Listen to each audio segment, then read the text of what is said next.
What's up, guys? Welcome to FanPark Live on a special day. Not only for one reason, that we have the royal wedding between Prince Harry and Meghan Markle, obviously the Duke and Duchess of Sussex. I think that's what their title is. Did that go to penalties, by the way? I don't know, I have to check. But you got myself, Chris from Touchline Fracker, and I've got Claude from Arsenal Fan TV. Bit peculiar because we've got two Arsenal fans watching something else that's happening today, which is the Chelsea Man United. We should be there, shouldn't we? That's we should, our home. yeah, I mean, really, innit?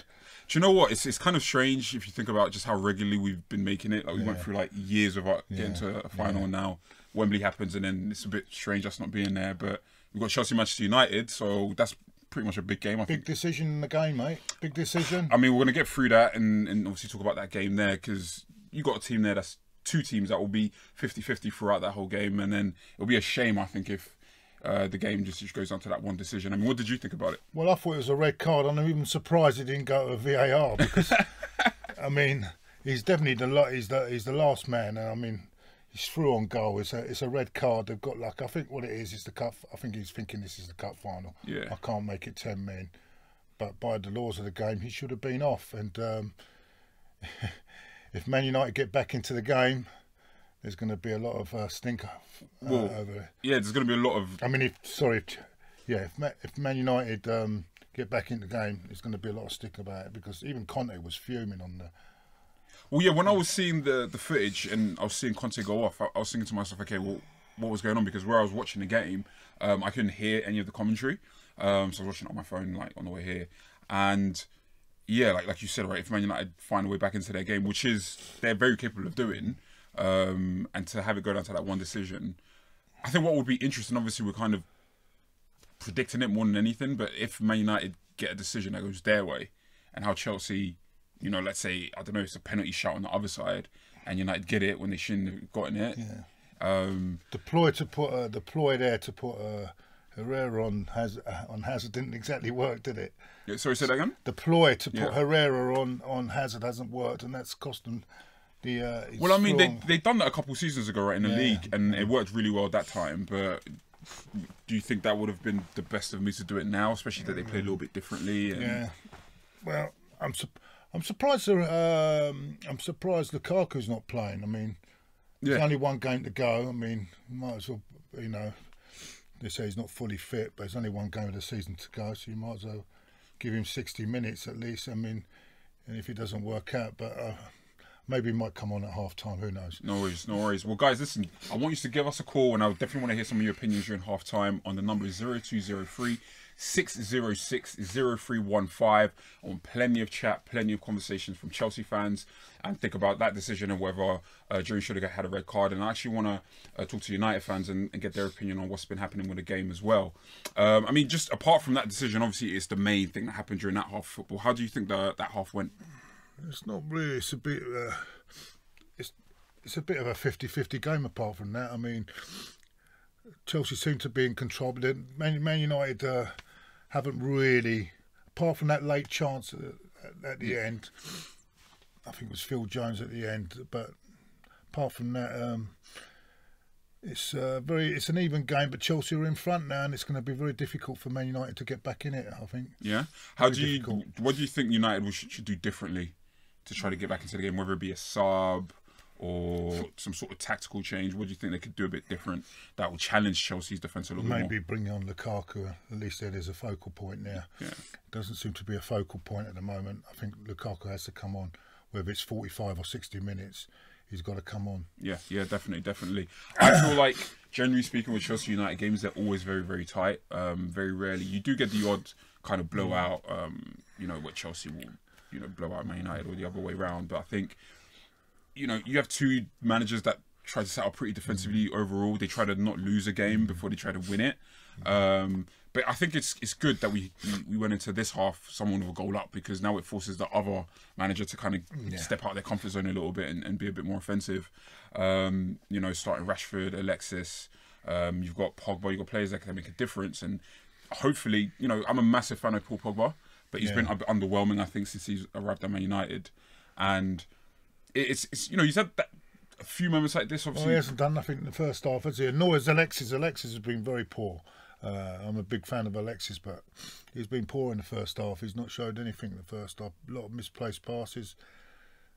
I don't know what's happening, but at the moment it's Chelsea look as if they could just hold on and win this game. No worries. Guys, keep on, like I said, keep on trying to get through to the phone lines 0203 606 0315. Also, check us out on our YouTube stream, which I'm sure many of you are doing, and also on our Twitter page as well at UFF Ultimate Football Fan.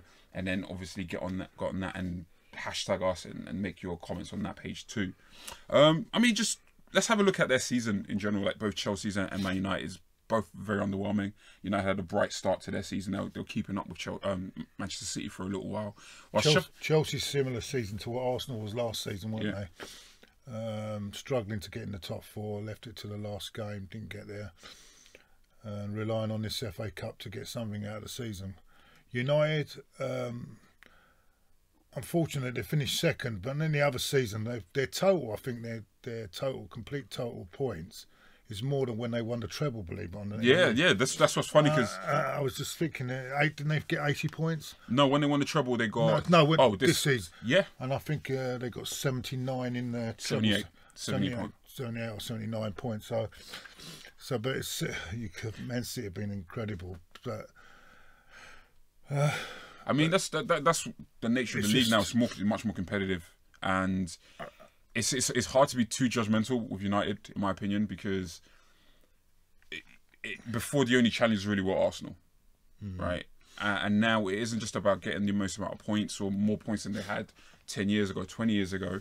Now it's also having to deal with, okay, before you'd face Arsenal twice a season, maybe another team that could, trouble them a little bit. Nowadays, every other week you're facing Liverpool or City or Arsenal or Chelsea or Spurs. Like, you're not going to go a long time without that kind of pressure up with you. And I don't expect City to have the kind of season that they did this season. But at the same time, will City drop off enough? Yeah. And are United going to improve enough? And the same thing goes for Chelsea. I think Chelsea could definitely improve because you can't go from top to fifth like that without massive problems. So I do expect them to improve, but it's very, very hard to see how United are going to go about. I'm sure there'll be changes in the second half, and let's see how it goes. Yeah, definitely. Guys, like I said, keep on trying to call us. Keep full time. Come call us at full time. Yeah. I definitely don't want it to be a case of just a single goal decides it, and watch a whole half without any more I think goals. The second half will open up a bit more. I think we'll see plenty more in the second half. No worries. All right, guys, check you after half time.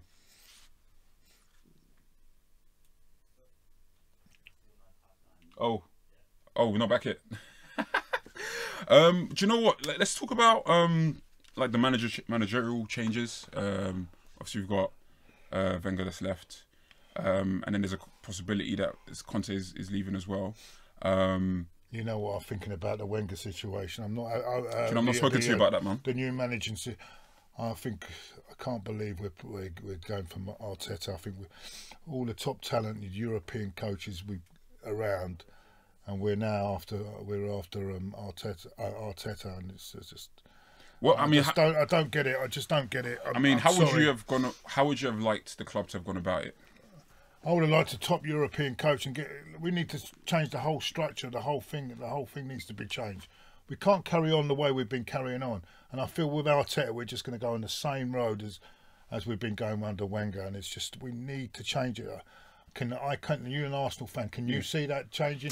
Can you actually see it changing? I mean, defence. Can you see our defence? I mean, the way I look at it, the major faults in our team is the defending. Yeah. Can you see it changing under Arteta? I mean, it's hard because if I was to say I don't see it changing, that would mean that I know what Arteta is about as a coach, and I don't. The only thing I can say for sure is, or I can have genuine concern about, is the experience, and will the players listen to him, knowing that most of them actually played with him not that long ago.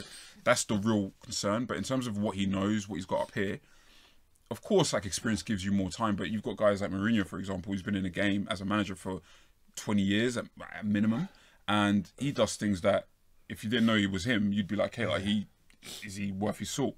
So I think we have to give him a bit of time. But I think, in terms of the other managers available, you've got Allegri. You've got Sarri from Napoli. Exactly, you've got all this talent across Europe, and we're going for a bloke that's putting the cones out for Pep Guardiola last year. I mean, I personally think it's a bit harsh. I think that's a bit harsh. No, come on, that's what I'm saying. That's what I'm saying, and I'm sorry, I'm not having it. I'm not having it. All the top, it's a coward decision by the board. Okay, so let me ask you a question. Got no bottle. So if there was any, okay, so what do you? Let's say we've got any manager in, right, or the manager that you'd want to get in. Realistically, what do you think Arsenal should be aiming for next season? Realistically, well, at the moment, first season, top 4. Yeah.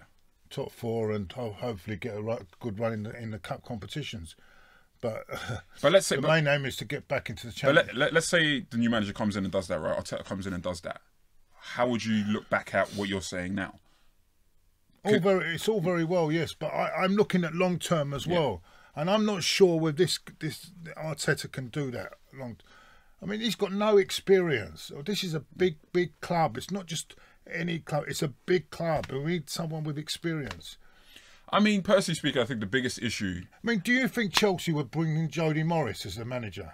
But you know what's funny? But you know what's funny? Conte goes, but you know what's funny? Do you know what's funny?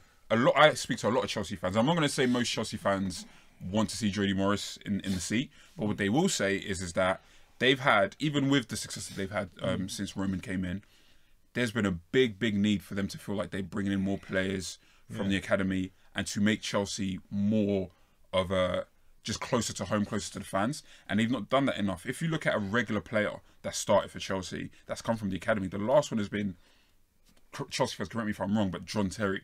That's a long time ago. Yeah. And they feel like the up and down, the way the club is so volatile, where a manager will come in, win the league, and then within a year and a half he's gone, is because it's not rooted enough in what the club's about. And I'm not saying Arteta or Jody Morris could do that, but you know, the fans do want to see someone like that is one of their own and that understands the club a bit more and will see a team through stability, but stability whilst being competitive. You don't want the Wenger years all over again. Guys, anyway, I mean, we'll pick this up after full time. Let's get back to the action. Let's get back to the action, get back to some proper football, and then we'll see you in a bit. Peace.